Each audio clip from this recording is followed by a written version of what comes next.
Ditampilkan pada suatu hari atau tepatnya pagi dini hari, sekelompok petugas mendatangi kepala polisi. Mereka melaporkan sesuatu yang ditemukan di pantai. Segera kepala polisi itu pun ikut bersama rombongan. Alangkah terkejutnya ia ketika melihat sebuah kapal dalam kondisi yang sangat hancur, dan hal yang lebih mengejutkan lagi adalah menurut hasil pemeriksaan tidak ada seorang pun di kapal. Tapi seorang petugas menemukan jurnal kapten yang bisa menjadi petunjuk serta mengatakan bahwa kapal itu telah dikutuk. Benarkah demikian?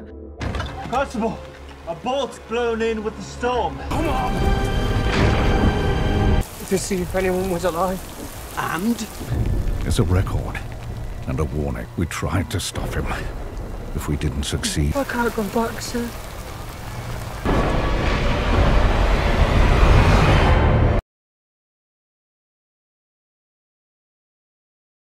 Dan ya, apa yang sebenarnya terjadi?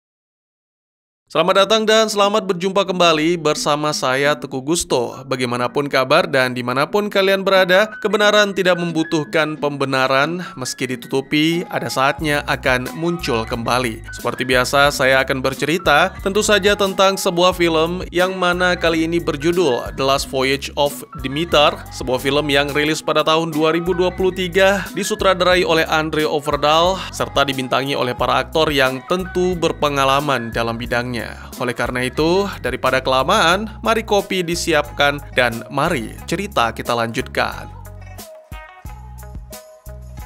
Kita kembali ke beberapa hari sebelum musibah, di mana kisah mengerikan ini bermula. Sekelompok orang berkuda membawa beberapa peti menuju ke pelabuhan tersibuk di Bulgaria. Kita diperkenalkan dengan salah satu tokoh utama bernama Clemens, seorang dokter yang bisa dibilang cukup ahli. Ketika sedang asik bermain kartu, seorang pembawa pesan berlari mengumumkan bahwa kapal Demeter membutuhkan awak tambahan. Jadi, tanpa ragu Clemens pun segera pergi untuk mengantri, berharap mendapatkan pekerjaan tersebut.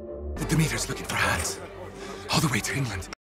Ketika diumumkan bahwa Demeter membutuhkan 3 pelaut tangguh, seorang pria botak, gagah, kuat, tapi tidak podcast, segera melangkah maju dan memperkenalkan diri sebagai orang terkuat di kota, yang mana membuat wakil kapten Wojciech terkesan. Sementara sang kapten, Elliot, justru malah terkesan dengan Clemens karena penampilan dan sikap yang menunjukkan bahwa dia orang terpelajar. Clemens menjelaskan bahwa dirinya lulusan Cambridge dengan gelar ahli medis dan meyakinkan jika membawanya, maka pasti akan menjadi tambahan berharga untuk kapal. Namun Wojciech mengungkapkan bahwa mereka membutuhkan orang kuat, bukan seorang yang lemah dengan tangan dan kaki yang lembut. Sehingga pria botaklah yang terpilih bersama 2 pria lainnya yang tak kalah kuat. Who are you, boy? Clemens. I have a steady hand with a needle and We need strong crew. Beberapa waktu kemudian, para kelompok berkuda menyerahkan peti kepada awak Demeter, yang mana segera ditolak tanpa alasan yang jelas. Kelompok berkuda tetap memaksa, bahkan memberikan bayaran yang jauh lebih tinggi dari harga standar dan mengucapkan semoga beruntung. Hal ini membuat Elliot bingung, tapi ya sudahlah. Saat mereka mengangkat semua peti ke kapal, si pria botak melihat simbol naga pada peti dan seketika menjadi ketakutan sehingga Baxtasa.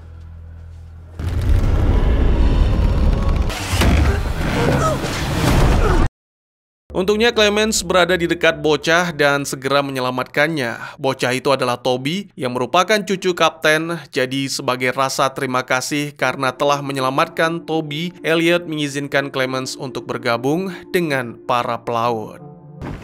Never said nothing about dragons. Keep your gold. The devil's serpent. Thank you, Mr. Clemens. Sure.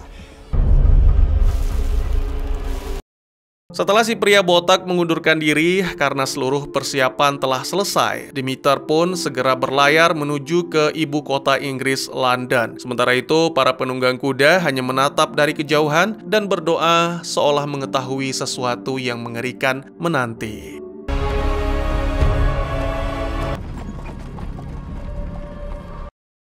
Di atas dek, Toby terlihat sangat senang melihat sang penyelamatnya ikut. Dengan penuh semangat, bocah itu menunjukkan setiap sudut dan celah pada kapal. Dia dengan bangga menyombongkan diri dalam situasi darurat apapun. Yang perlu dilakukan hanyalah mengetuk dinding kapal dengan kuat, dan semua kru akan mendengarnya sebagai peringatan. Ya, bocah itu mengklaim Demeter dibangun dengan sangat baik sehingga menjadi kapal yang indah. So that beam up there, that's where these staying power. There's also maps and drawings in there, but you knock on wood like this. If there's any trouble, we'll just... Bocah itu kemudian berjalan melewati kandang-kandang hewan untuk memastikan mereka baik-baik saja. Akhir dari tur adalah dapur di mana Clemens diperkenalkan kepada kepala koki bernama Joseph yang memberitahukan bahwa lonceng akan berbunyi 6 kali. Jika tidak segera datang, maka bersiaplah menahan lapar. Joseph, Ah, this here is Clemens. you stay out of the galley, and I won't serve any man who takes... Pada hari-hari awal di kapal Demeter, semua orang menikmati angin yang baik dan pelayaran yang lancar. Sementara itu, Kapten Elliot dan Wojciech berbincang, di mana sang kapten memutuskan bahwa ini akan menjadi pelayaran terakhirnya karena dia tidak ingin Toby mewarisi kehidupan penuh ketidakpastian dan berbahaya di lautan yang ganas. Jadi setelah tiba di London, dia akan menyerahkan jabatan dan kapal kepada Wojciech. I've decided this is to be my final voyage. I will arrange for you to be my successor as captain of the... Sementara itu, para kru bersukaria, bernyanyi dan menari di atas dek tanpa menyadari ada yang bergerak di dalam salah satu peti di ruang kargo. Setelah itu, mereka semua berkumpul untuk makan bersama dengan gembira mendiskusikan rencana menghabiskan bonus yang didapat setelah pelayaran yang kebetulan kali ini sangat besar. Kapten bertanya kepada Clemens tentang rencananya dengan penghasilan. Sang dokter menjelaskan bahwa tujuannya bukanlah kekayaan, melainkan mencari kebenaran dan ilmu pengetahuan melalui penjelajahan, serta mengungkap semua hal-hal yang berbau tahayul yang lazim terjadi di era tersebut. Ungkapan itu awalnya membuat semua tertawa, tapi pada akhirnya Clemens layak mendapatkan penghormatan sebagai laki-laki yang memiliki tujuan dan tekad yang kuat. Tiba-tiba saja anjing Toby, Huck, mulai menggonggong tanpa henti. Ini membuat Toby dan Clemens bergegas turun ke kargo. Di sana mereka juga mendengar kegaduhan dari hewan-hewan. Clemens menduga itu akibat cuaca karena kebetulan memang pada saat yang sama badai sedang mendekat, menyebabkan guncangan yang cukup kuat. Clemens meminta Toby untuk mengabarkan kapten, sementara dirinya pergi ke ruang kargo untuk menyelidiki. Saat dia berlutut memeriksa lebih dekat, tiba-tiba saja ternyata itu adalah seorang gadis yang tampaknya sakit parah dan menggigau tidak jelas. Orang-orang di kapal khawatir gadis itu membawa penyakit menular, namun sebagai dokter, Clemens menegaskan akan menolong gadis itu, memutuskan untuk melakukan transfusi darahnya sendiri, meski para kru khawatir tentang kemungkinan terinfeksi. Stay with me. Who knows what kind of disease? She needs blood to fight the infection.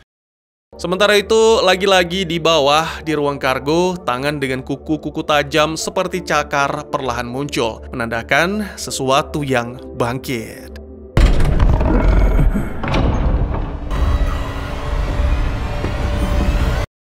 Kembali ke Clemens, setelah memberikan darahnya kepada gadis itu, sang dokter naik ke dek untuk berjaga bersama salah satu awak bernama Olgaren. Pelaut itu memutuskan untuk memeriksa seluruh dek dan mulai menggunakan teropong untuk mengamati perairan sekitar. Tiba-tiba saja Clemens mulai khawatir karena Olgaren tak kunjung kembali, sehingga mengikat kemudi dan pergi untuk mencari. Clemens kemudian mengetuk sisi kapal untuk memberi sinyal kepada Olgaren, dan tak lama kemudian Olgaren mendekati Clemens dengan wajah ketakutan, bertanya apakah melihat sesuatu di kapal. Namun Clemens menjawab bahwa dia tidak melihat apapun yang mencurigakan. Jesus Christ! There is something out there. Sementara itu, di ruang kargo, Huck merasakan sesuatu yang tidak beres, sehingga kembali menggonggong tanpa henti dan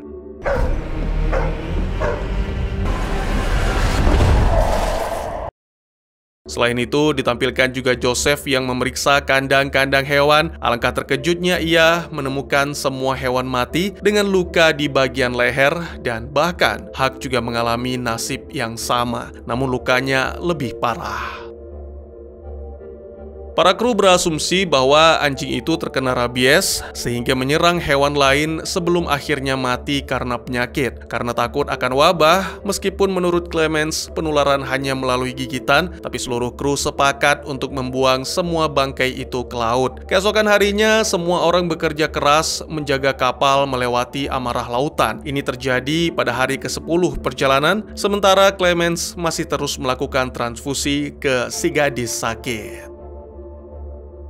Saat malam tiba, salah satu kru, Petrovsky, yang sedang berjaga tiba-tiba mendengar sesuatu. Pria itu segera pergi untuk menyelidiki dan menemukan bahwa pintu ruang kargo telah dijebol, menciptakan lubang yang menganga. Takut, segera Petrovsky memeriksa sekitar dan tiba-tiba saja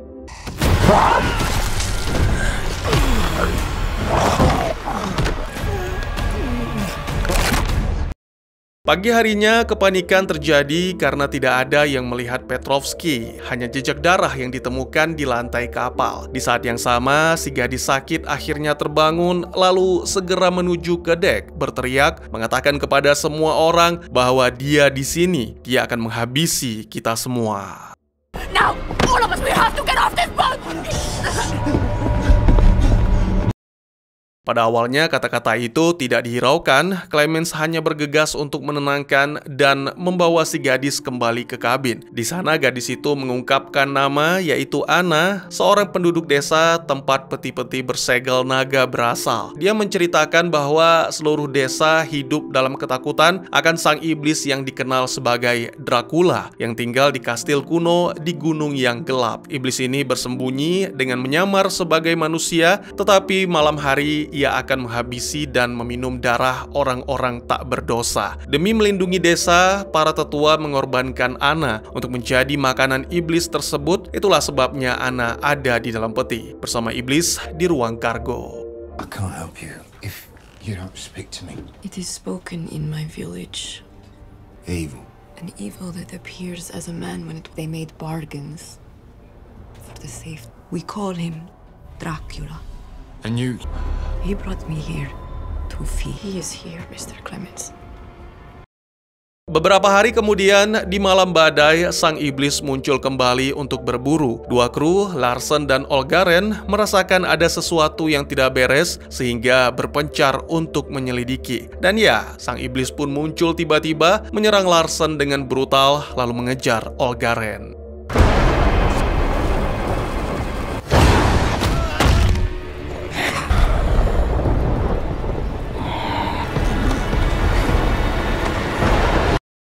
Tanpa ada yang memegang kemudi, kapal menjadi miring ke satu sisi, membuat semua orang terjatuh dari tempat tidur. Terbangun, mereka pun bergegas ke dek untuk mengamankan kemudi, tetapi kepanikan semakin menjadi ketika tak bisa menemukan dua kru yang berjaga. Mereka mencari-cari ke sana kemari dan akhirnya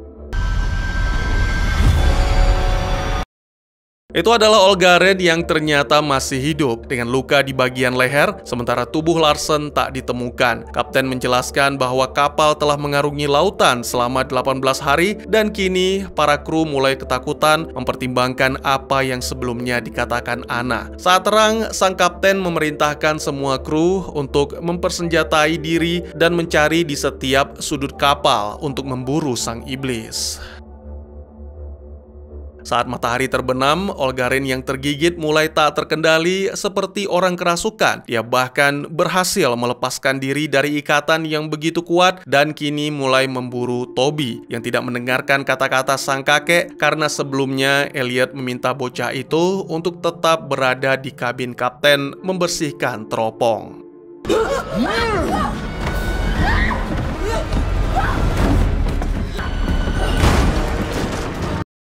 Tidak hanya itu, dalam kepanikan dan meminta pertolongan, ternyata Dracula telah menanti di kabin. Dan ya, saat Elliot dan para kru menyadari, semua sudah terlambat.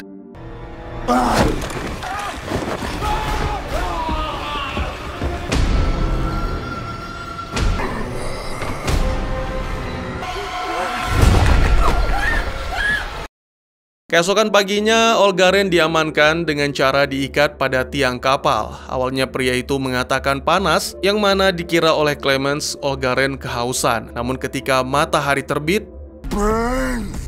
It burns!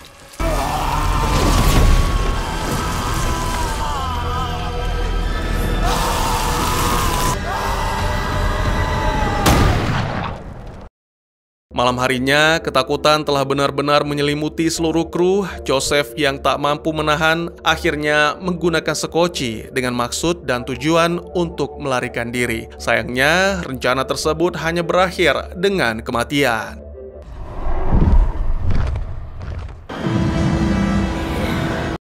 Sementara itu, Anna meminta Clemens untuk membantu memeriksa semua peti di kargo, dan dalam prosesnya, mereka menyadari bahwa peti-peti tersebut dikirim ke sebuah biara di London. Beberapa peti hanya berisi tanah dan pasir, namun dalam salah satu peti dengan tanda yang berbeda, ditemukanlah tongkat berkepala naga, dan Anna langsung merasakan bahwa dari situlah kejahatan berasal.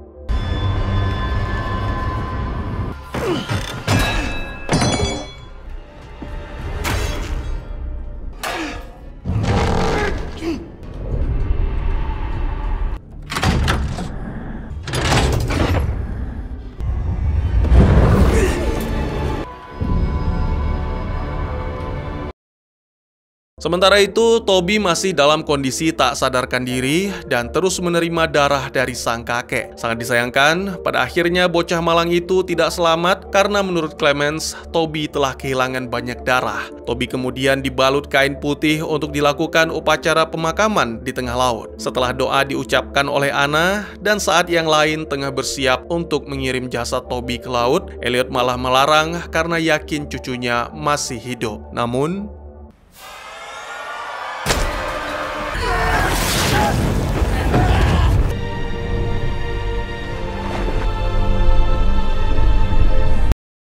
kapal Demeter kini berjarak kurang dari sehari dari pantai London. Para kru berada dalam keputusasaan bercampur ketakutan dan mereka masih mencari cara untuk menghadapi sang iblis. Satu-satunya cara yang paling masuk akal adalah menenggelamkan Demeter bersama iblis sebelum mencapai pantai. Karena menurut Anna, senapan dan peluru tidak akan mempan untuk melawan Dracula. Tentu saja tidak semua setuju dengan ide itu, terutama Elliot dan Wojciech yang sudah menganggap Demeter sebagai rumah mereka. Tapi ini harus mereka lakukan karena jika kapal mencapai pantai, maka pasti akan lebih banyak menimbulkan korban.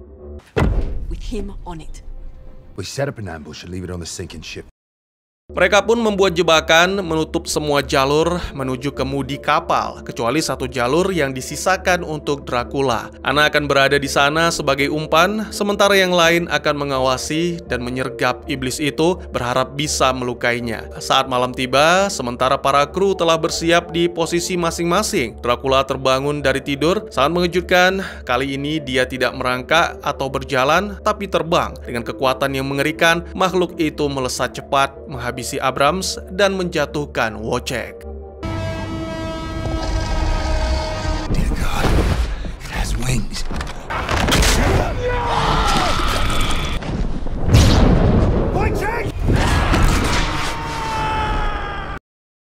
Setelah aksi kejar-kejaran yang menegangkan, Wojciech berhasil membuat lubang pada kapal. Tapi setelah itu, ia segera dihabisi oleh iblis haus darah.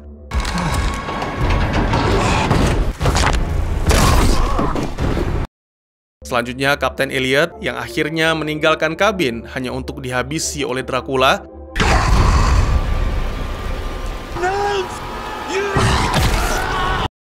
Clemens mulai berteriak marah, mencoba menantang iblis itu untuk bertarung. Tantangan itu pun akhirnya diterima dengan kemunculan Dracula di hadapan, dan ya, Clemens dengan mudah ditumbangkan. Tapi dengan bantuan Anna, perlawanan sedikit banyak bisa dilakukan.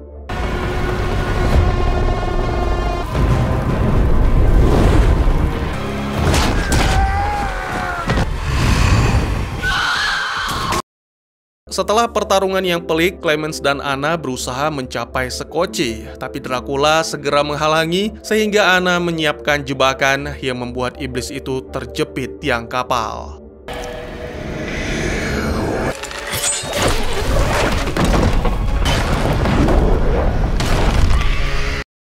Anna dan Clemens melompat dari Demeter yang tenggelam secara perlahan. Mereka percaya bahwa Dracula telah tenggelam bersama kapal, tapi kenyataannya kapal mencapai pantai dan iblis itu berhasil melepaskan diri. Anna dan Clemens mengapung di tengah laut, memanfaatkan kayu-kayu dari kapal. Saat fajar, Anna menyadari bahwa dirinya akan berubah menjadi vampir akibat tidak lagi menerima darah dari Clemens. Namun gadis itu mengaku tidak apa-apa karena inilah yang diinginkannya, yaitu mengakhiri kutukan dari sang iblis.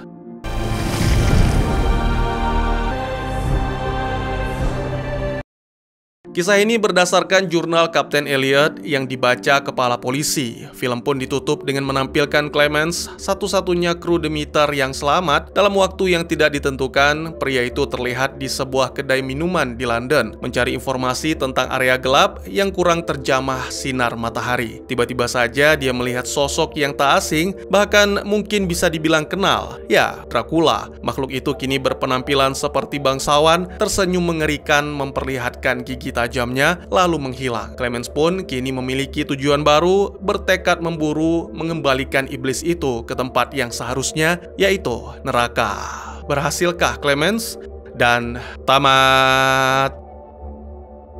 Ya, film ini berakhir dengan seluruh awak kapal tewas kecuali Clemens, dan berakhir di tempat yang sama dengan awalnya di Whitby, dengan kapal menabrak pantai dan jurnal kapten yang ditemukan. Sementara itu, Clemens terombang-ambing di lautan setelah menyaksikan kematian Anna. Anna ternyata telah diubah menjadi vampir oleh Dracula. Meskipun transfusi darah Clemens sempat menunda infeksi untuk sementara waktu, Anna tidak ingin hidup sebagai vampir.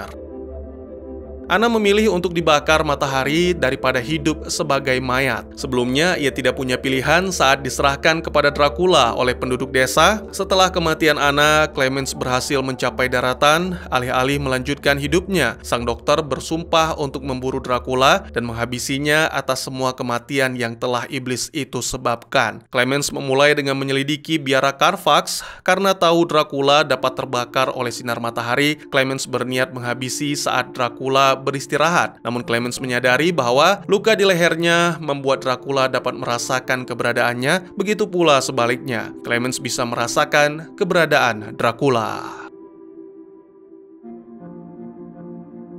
Sepanjang film, misteri seputar biara Carfax semakin mendalam. Biara inilah yang memulai pengangkatan Count Dracula dan muatannya, tetapi tampaknya tidak ada informasi lain tentang biara tersebut. Clemens mencari tempat itu ketika tiba di Inggris, dan tampaknya itu adalah lokasi tempat Dracula bersembunyi. Yang tidak dijelaskan oleh film, bahwa biara Carfax sebenarnya adalah sebuah properti yang dibeli Dracula di London, dan di sanalah ia beristirahat di siang hari sebelum mengintai kota untuk mencari mangsa di malam hari. Mengingat Dracula telah mempersiapkan perjalanannya dengan sangat cermat, kemungkinan besar ia telah membeli biara Carfax jauh sebelum Demeter berlayar. Dracula cerdas dan tidak ingin ada yang bertanya. Dalam novel Dracula karya Bram Stoker, properti itu hanya disebut bagian pertama dari namanya. Biara Carfax juga merupakan tempat fiktif meskipun didasarkan pada biara Whitby yang asing di Inggris. Whitby juga merupakan nama tempat Demeter tiba, jadi Dracula sudah merencanakan semua dengan matang, termasuk tempat persembunyiannya di London. Kapten Elliot berubah selamanya setelah kematian sang cucu, Toby. Namun, ia setuju bahwa Demeter harus ditenggelamkan dengan harapan menghabisi Dracula untuk selamanya. Tepat sebelum kematian, Kapten Elliot berkata kepada Clemens, "Biarkan mereka tahu bahwa aku setia pada kepercayaanku." Meskipun terkesan Elliot berbicara secara umum, mungkin tentang kehormatannya sebagai kapten. Kemungkinan besar, Elliot ingin orang lain tahu bahwa ia benar tentang Clemens selama ini. Sepanjang perjalanan, Kapten Elliot adalah satu dari sedikit orang yang percaya kepada Clemens, mempercayakan nyawa Toby dan Anna kepadanya.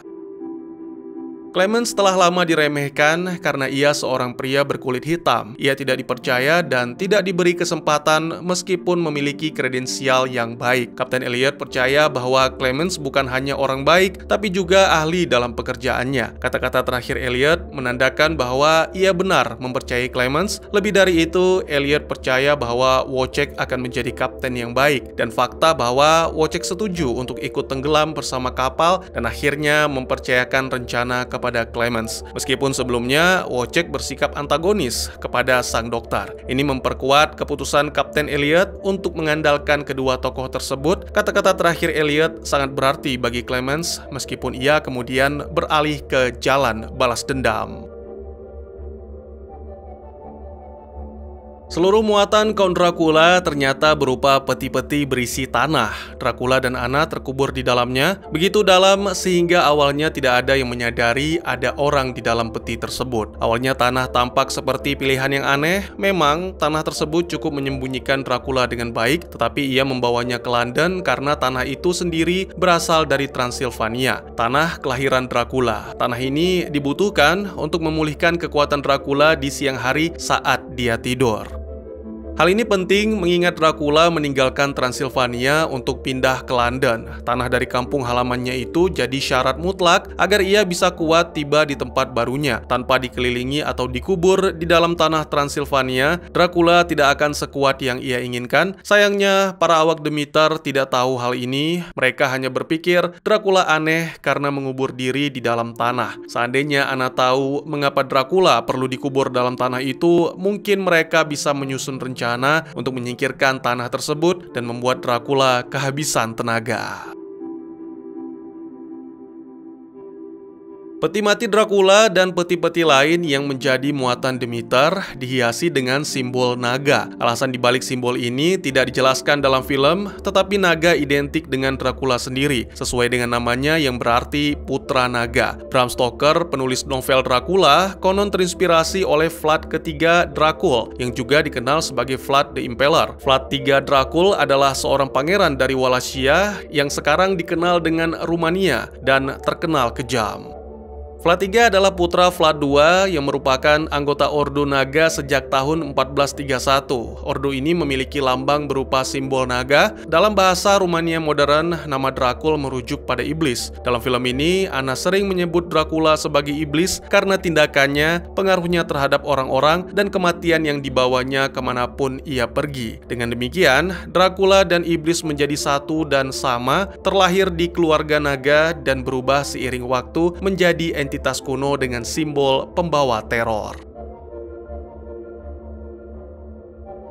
Bab jurnal kapten dalam novel Dracula karya Bram Stoker memang menjadi dasar film ini, tetapi penulisan skenario mengubah atau menambahkan beberapa hal untuk mengembangkan cerita yang sudah ada. Beberapa perbedaan adalah ketika pelayaran dalam buku Demeter berlayar pada musim panas tahun 1893, sementara dalam film ini pelayaran berlangsung pada tahun 1897. Lalu ada nasib kapten. Dalam buku, sang kapten ditemukan terikat di kemudi kapal, tetapi dalam film ia dibebaskan oleh Clemens sebelum menghembuskan nafas terakhir. Selain itu, nama-nama awak, detail-detail kejadian sehari-hari di kapal, serta karakter Clemens dan Toby merupakan tambahan dalam film. Jadi meskipun diadaptasi dari novel Dracula, ada beberapa perbedaan yang membuat kisah dalam film ini semakin menarik dan menegangkan.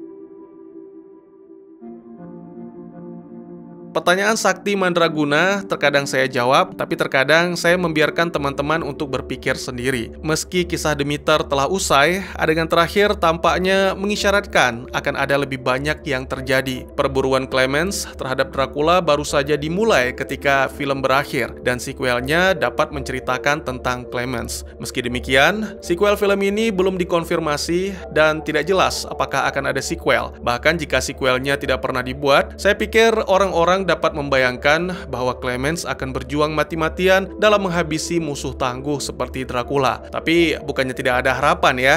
Bagaimana menurut kalian? Mungkin segitu saja teman-teman. Terima kasih buat yang sudah menyaksikan. Silahkan memberikan komentar, bertanya, ataupun merequest kira-kira film apa yang menarik untuk dibahas. Bisa lewat kolom komentar, atau buat yang malu-malu bisa via DM ke Instagram saya di @tekugusto. Insya Allah pasti akan dibaca. Mari kita jadikan kolom komentar sebagai sarana penambah wawasan dan menciptakan jalinan persaudaraan, bukan malah menjadikannya sebagai tempat pembulian sehingga menciptakan permusuhan.